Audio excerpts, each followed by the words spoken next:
एक समय था जब भारत के लोग अंतर्राष्ट्रीय समाचारों के लिए कि बाहर की दुनिया में, बाहर के देशों में क्या घटित हो रहा है, वहां के क्या समाचार हैं। एक समय था जब सभी भारतीय इसके लिए पूरी तरह से विदेशी मीडिया पर या फिर यूं कहें कि पश्चिमी मीडिया, वेस्टर्न मीडिया पर निर्भर थे।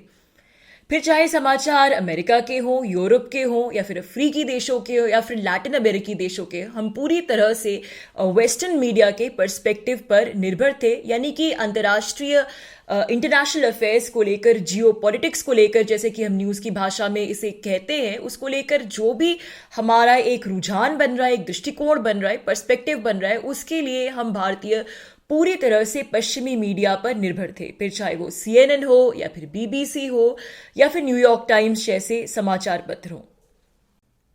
अंतर्राष्ट्रीय समाचारों पर, अंतर्राष्ट्रीय न्यूज कवरेज पर in global western media conglomerates का इतना अधिक वर्चस्व रहा है कि कोई अगर इनके नजरिए से इतर, इनके नजरिए से हटकर कोई बात करे तो इन्हें फूटी आंख नहीं सुहाती और ये उसको डिस्करेज करने की तमाम तरीके के दबाव बना के उसको प्रेशराइज करने की कोशिश करते हैं, प्रयास करते हैं। बल्कि अंतर्राष्ट्रीय जो इंटरनेशनल न्यूज साइकिल है उस पर global media, western media conglomerates का वर्चस्व आज भी उतना ही ज्यों का त्यों बना हुआ है। अगर हम भारतीय मीडिया की बात करें तो काफी लंबे समय तक इलेक्ट्रॉनिक मीडिया को तो अंतर्राष्ट्रीय न्यूज में, जियोपॉलिटिक्स में, इंटरनेशनल अफेयर्स में कोई खासा दिलचस्पी नहीं थी। बल्कि जो डोमेस्टिक पॉलिटिक्स है, हमारी जो आंतरिक राजनीति है और भी बाकी जो आंतरिक मुद्दे हैं, भारत के जो 24x7 न्यूज चैनल्स आगे बढ़े वो इसी से प्रीऑक्यूपाइड रहते थे। भारतीय समाचार पत्रों की अगर हम बात करें तो आज के समय में भी भारतीय समाचार पत्रों की अगर आप ग्लोबल कवरेज देखेंगे तो वो न के बराबर हो। चाहे वो अंग्रेजी के समाचार पत्र हो या फिर हिंदी के या फिर क्षेत्रीय भाषाओं के, आपको जो भी फॉरेन अफेयर्स की न्यूज़ मिलती है वो सभी जो न्यूज़ एजेंसीज की कॉपीज होती है, यानी जो बड़ी बड़ी western news agencies, global news agencies जो न्यूज़ सर्कुलेट करती है, उन्हीं की घिसी पिटी कॉपी आपको, चाहे वो टाइम्स ऑफ इंडिया हो या फिर इंडियन एक्सप्रेस हो या फिर जो भी दूसरे समाचार पत्र हो, आपको वही घिसी पिटी कॉपीज मिल जाएंगी।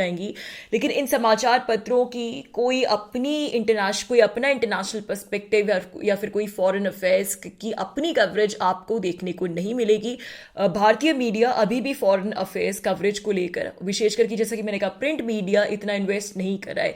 लेकिन जहां तक सवाल भारतीय इलेक्ट्रॉनिक मीडिया का है तो फिर अब धीरे धीरे कर समीकरण बदल रहे हैं, क्योंकि इसमें भारत सरकार भी इंटरेस्ट ले रही है, दिलचस्पी ले रही है।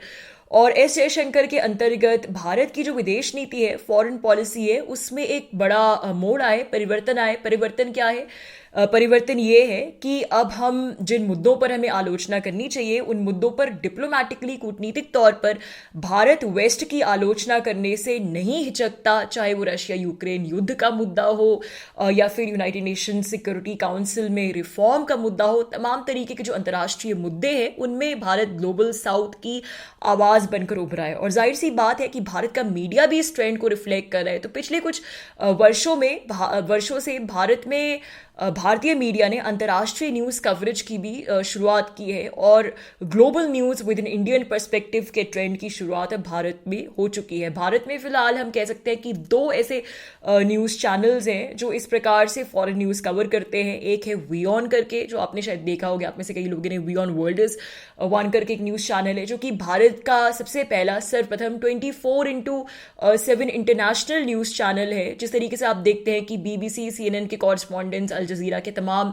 दुनिया भर में, विश्व के सभी देशों में फैले होते हैं, वैसे वीऑन के कॉरेस्पॉन्डेंट्स हैं जो कि विश्व के सभी देशों में हैं और ग्लोबल पर्सपेक्टिव से, चाहे वो अफ्रीका में हो रही घटनाएं हो या फिर यूरोप में जो कुछ भी हो रहा है, ग्लोबल इवेंट्स को इंडियन पर्सपेक्टिव से, भारतीय पर्सपेक्टिव से कवर करते हैं। तो पहले ये वीऑन एक चैनल है और अब फर्स्ट पोस्ट, एक जो मीडिया आउटलेट है, उसने भी अपना एक इस प्रकार का न्यूज़ चैनल खोला है।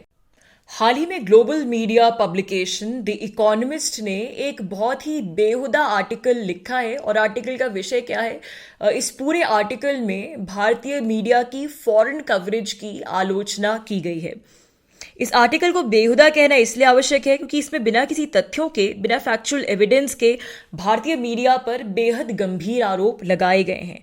आरोप क्या लगाए गए हैं? उसको सीधे सीधे अनप्रोफेशनल कहा गया है कि भारतीय मीडिया ने अपनी विदेशी न्यूज़ कवरेज किसी ना किसी तरह शुरू तो कर दी। यानी भारतीय मीडिया को अब फाइनली शौक चढ़ गया है कि विदेशी इवेंट्स पर वो अपनी कवरेज करे, अपना पर्सपेक्टिव रखे, लेकिन इनको अभी भी विदेशी जो फॉरेन अफेयर्स हैं, इंटरनेशनल अफेयर्स को कवर करने का शऊर अभी भी भारतीय मीडिया को नहीं आया है, यानी कि उनको सीधे सीधे तौर पर हमें अनप्रोफेशनल, भारतीय मीडिया को अनप्रोफेशनल कहा गया है।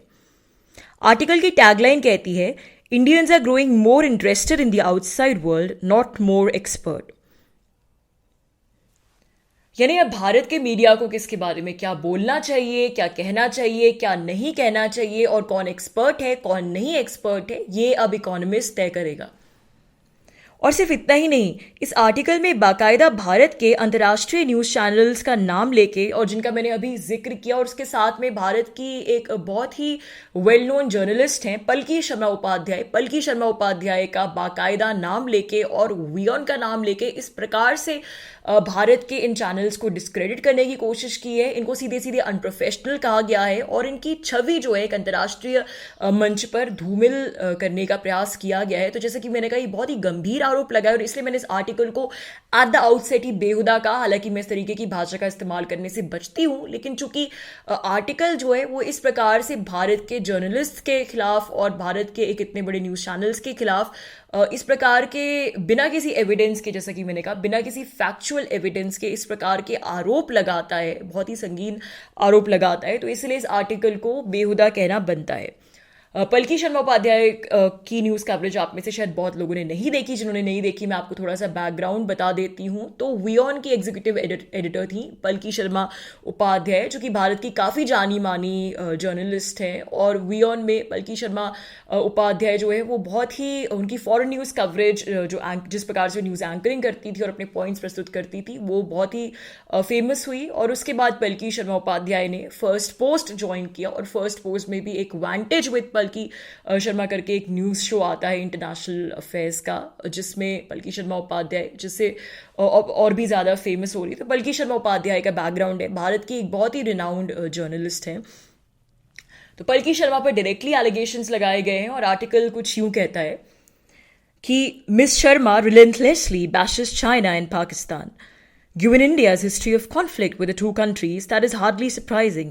Yet she also castigates the West, with which India has cordial relations. Europe is taunted as weak, irrelevant, dependent on America, and suffering from a colonial mindset. America is a violent, racist, dysfunctional place in aging and irresponsible imperial power.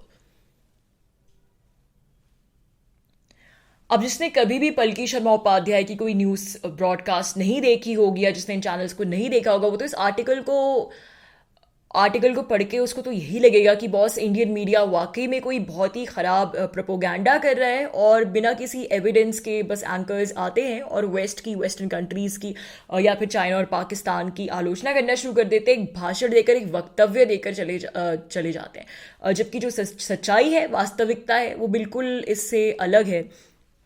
अगर आप खुद ही नाम पलकी शर्मा उपाध्याय का नाम YouTube पर डालकर देख सकते हैं और बिना किसी पक्षपात के पूरे तथ्यों के साथ, एविडेंस के साथ ये न्यूज़ प्रेजेंट करती है। और मैंने उनकी किसी भी न्यूज़ में कभी ऐसा नहीं देखा कि उन्होंने पर्सनल कोई एलिगेशंस किसी पर लगाए हों, या फिर वेस्टर्न कंट्रीज़ को लेकर या फिर चाइना को लेकर, पाकिस्तान को लेकर कोई भी बात बिना कुछ एविडेंस के कही हो। ये तो जर्नलिज्म में, पत्रकारिता में ये तो वेस्ट भी करता है। ये तो होता ही है कि आप एविडेंस के साथ एक strong point of view build करते हैं और वो पॉइंट ऑफ व्यू एविडेंस से बैकड अप होता है, लेकिन पॉइंट ऑफ व्यू आपका अपना होता है। वेस्ट भी भारत को लेकर बहुत से पॉइंट ऑफ व्यू बनाता है, तो उन पॉइंट ऑफ व्यूज को लेकर as long as they backed by evidence, Bharat नहीं कह सकता कि आप ये पॉइंट ऑफ व्यू क्यों बना रहे हो। तो जाहिर सी बात है कि वेस्ट को भी कोई अधिकार नहीं है, वेस्टर्न मीडिया को, कि वो भारतीय मीडिया को ये नसीहत दे कि आप अपने शो में एक anti Europe point of view क्यों क्रिएट कर रहे हो, या फिर आप यूरोप की, अमेरिका की आलोचना क्यों कर रहे हो। किसी भी चैनल, भारत एक डेमोक्रेसी है, तो यहाँ पर फ्रीडम ऑफ एक्सप्रेशन है, प्रजातंत्र है, तो यहाँ पे जब मीडिया को यहाँ के प्रधानमंत्री के बारे में कुछ भी बोलने की स्वतंत्रता है, तो फिर फॉरेन अफेयर्स को लेकर वो किसी फॉरेन मीडिया पब्लिकेशन की सेंसरशिप भला भारतीय मीडिया क्यों बर्दाश्त करेगा। जिस प्रकार से इकोनॉमिस्ट ने एक अत्यंत टैलेंटेड और फेमस भारतीय महिला पत्रकार का नाम लेकर उन पे इतने गंभीर एलिगेशंस लगाए बिना किसी सर पैर के, बिना किसी प्रमाण के, और कहीं भी उन्होंने पलकी शर्मा उपाध्याय की कोई न्यूज़ रिपोर्ट दी होती या वियोन की कोई न्यूज़ रिपोर्ट दी होती या कोई किसी प्रकार का एविडेंस दिया होता कि हाँ भाई ये न्यूज़ रिपोर्ट है और इसमें इस प्रकार से किया गया था, तो कुछ एग्जाम्पल्स दिए गए होते तो बात भी समझ में आती। लेकिन इस तरीके के ओवर आर्चिंग स्वीपिंग जनरलाइजेशंस के साथ, एक कुंठाग्रस्त जिसे हम कहते हैं माइंडसेट के साथ, ए प्रायर अजम्पशंस के आधार पर इस प्रकार से पलकी शर्मा उपाध्याय की न्यूज़ कवरेज पर एलिगेशंस लगाए गए हैं बिना किसी रिसर्च के। सिर्फ मैल इंटेंशन से भरा एक आर्टिकल लिखा है भारतीय मीडिया के बारे में, एक भारतीय महिला पत्रकार को सरकार का माउथपीस बुलाकर, सिर्फ इसलिए क्योंकि वो वेस्ट की चाटुकारिता नहीं करती। तो ऐसा आर्टिकल वो लिखेंगे और भारत से कोई प्रतिक्रिया नहीं आएगी। इससे हमें यही पता चलता है कि वेस्टर्न मीडिया अभी भी अपने कॉलोनियल माइंडसेट में ही जकड़ा हुआ है और किस प्रकार की प्रिविलेज पोजीशन से ये लोग बोलते हैं। एक तरफ तो वेस्ट भारत सहित पूरी दुनिया को freedom of speech and expression की नसीहत देता फिरता है, और दूसरी तरफ जब भारत का मीडिया, भारत एक प्रजातंत्र, जब भारत का मीडिया उस freedom of speech and expression की एक्सरसाइज करता है अपने इस प्रकार के ऑपरेशंस बना के कि वो अपने खुद के न्यूज़ ऑपरेशंस, अपने खुद के कॉरेस्पॉन्डेंट्स फैलाए पूरी दुनिया में, अपने खुद की न्यूज़ कवरेज करे और अपना खुद का एक पर्सपेक्टिव लाए इंटरनेशनल अफेयर्स में, तो ये फ्रीडम ऑफ एक्सप्रेशन फिर वेस्ट को फूटी आंख नहीं सुहाता। तो यहाँ पर फ्रीडम ऑफ एक्सप्रेशन जो है वो उनके लिए अनप्रोफेशनल जर्नलिज्म हो जाता है। तो वेस्ट के ये जो दोहरे मानदंड हैं और जो उनका निम्न स्तरीय, उनके जो तथाकथित वेस्टर्न मीडिया की पत्रकारिता एक बिल्कुल प्रोपोगंडा के बिल्कुल सबसे निम्न स्तर पर जा चुकी है, वो आप इस इकोनॉमिस्ट के इस लेख को पढ़कर आपको ये बात पूरी तरह से पता चल जाएगी, आपके मन में कोई संशय नहीं रहेगा। अब कल्पना करिए कि ऐसा कोई आर्टिकल अगर किसी भारतीय समाचार पत्र या मैगजीन में बीबीसी या सीएनएन के बारे में छपा होता कि इन्हें तो अंतर्राष्ट्रीय मीडिया, इन्हें तो कुछ अंतर्राष्ट्रीय कवरेज करनी, भारत के बारे में कवरेज करनी आती नहीं, ये तो सिर्फ भारत के बारे में प्रोपोगंडा फैलाते रहते हैं और इनके तो कोई इतने कॉरेस्पॉन्डेंस नहीं है भारत में, इनको भारतीय संस्कृति के बारे में, इनको यहाँ की पॉलिटिक्स के बारे में कुछ भी नहीं मालूम। अगर ऐसा आर्टिकल किसी प्रोमिनेंट भारतीय समाचार पत्र में या मैगजीन में प्रकाशित हुआ होता तो कितना हल्ला होता। बल्कि हम विदेशों की क्यों बात करें, भारत से ही अभी बहुत सारे बुद्धिजीवी उठ जाते और कहते कि ये तो जी नरेंद्र मोदी गवर्नमेंट का प्रोपोगंडा है, तानाशाही गवर्नमेंट का प्रोपोगंडा है, international media, freedom of media के खिलाफ तमाम तरीके की बातें हो जाती। जबकि इस केस में जो है वो भारत का फ्रीडम ऑफ एक्सप्रेशन, भारतीय मीडिया का फ्रीडम ऑफ एक्सप्रेशन, अगर कोई भारत का news channel, international news channel west को क्रिटिसाइज कर रहा है, उसकी आलोचना कर रहा है, तो ये अनप्रोफेशनल जर्नलिज्म हो गया। इस आर्टिकल में वियॉन को लेकर और पलकी शर्मा को लेकर जिस प्रकार की बेहुदा और कुंठाग्रस्त भाषा का प्रयोग किया गया, उससे तथाकथित अंतर्राष्ट्रीय मीडिया हाउसेस का वास्तविक एजेंडा और इनका जो रियल स्टैंडर्ड है वो साफ झलकता है। आर्टिकल शुरुआत में पृष्ठभूमि बांधता है कि भारतीय मीडिया की अचानक से जो अंतर्राष्ट्रीय न्यूज़ में दिलचस्पी हुई है उसका श्रेय भारत के प्रधानमंत्री नरेंद्र मोदी और उनके external affairs minister S Jaishankar ji को जाता है, जिन्होंने बड़ी दक्षता से फॉरेन और डोमेस्टिक इंटरेस्ट को आपस में जोड़ दिया है।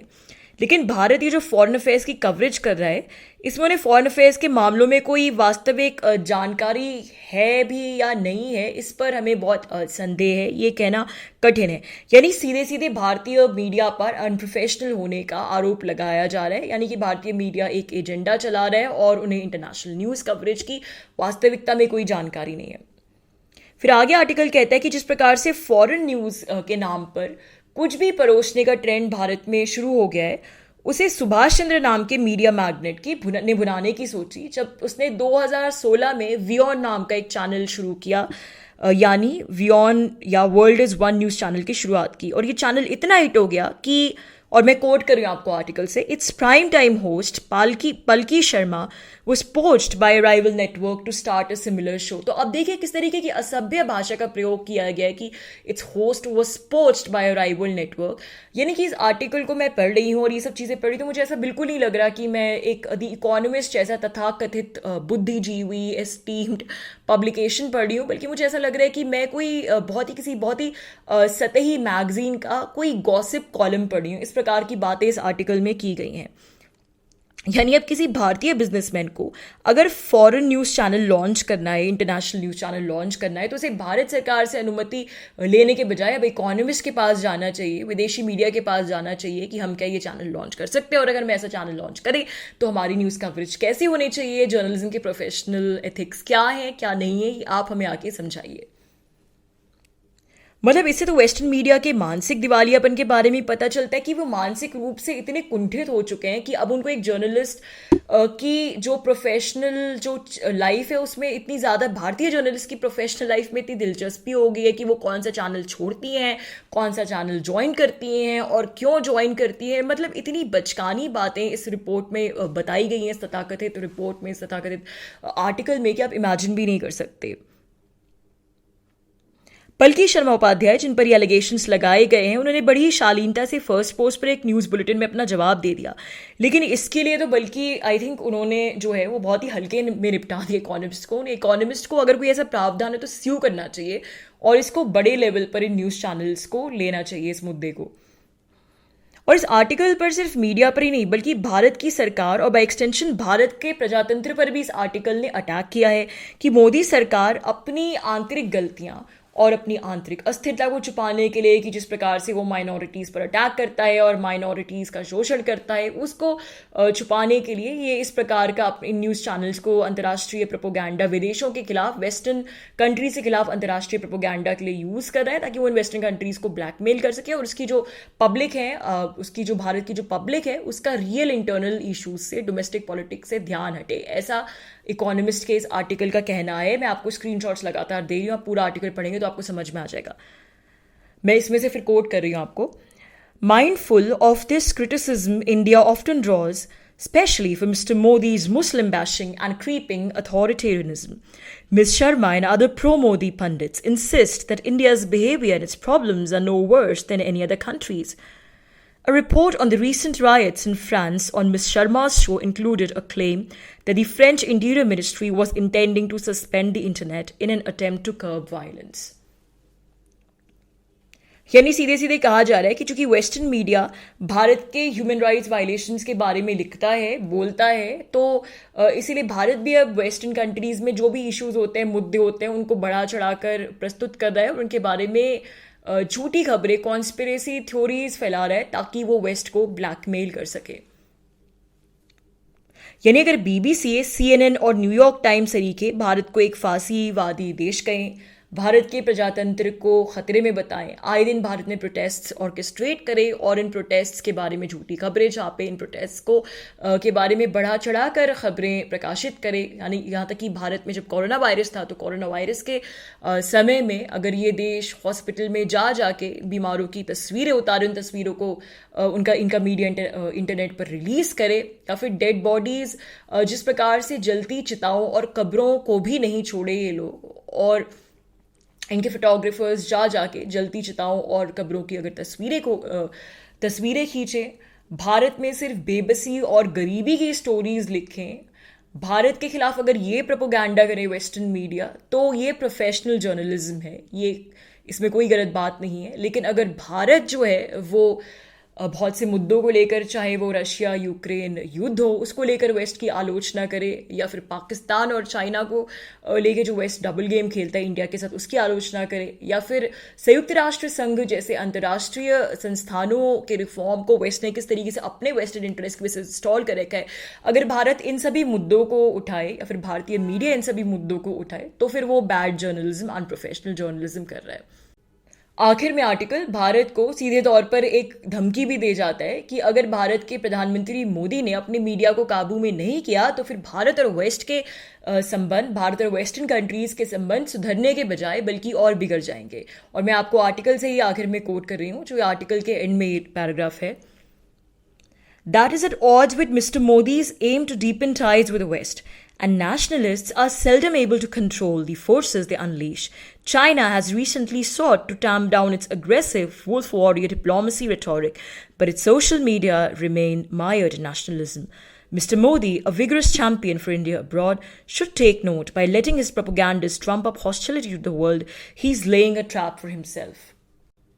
ऐसा पहली बार नहीं है कि वेस्टर्न मीडिया भारत के खिलाफ भारत विरोधी एजेंडा चला रहा है। ये तो वेस्टर्न मीडिया का एक बहुत ही पुराना पैटर्न रहा है, लेकिन ये एक नया पैटर्न हमें देखने को मिल रहा है कि वेस्टर्न मीडिया इस बार सीधे सीधे भारतीय मीडिया को अटैक कर रहा है और भारतीय मीडिया की अंतर्राष्ट्रीय न्यूज़ कवरेज को एक तरफ अटैक कर रहा है, और दूसरी तरफ जो हमारी इंटरनल फॉरेन पॉलिसी है, जो भारत की आंतरिक नीति है, विदेश नीति है, जिसको बनाने का अक्सर भारत सरकार का है, उस विदेश नीति को भी भारतीय मीडिया को अटैक करने के माध्यम से भारत की विदेश नीति को भी अटैक कर रहा है, उसकी भी आलोचना कर रहा है, उसमें भी दखलंदाजी दे रहा है।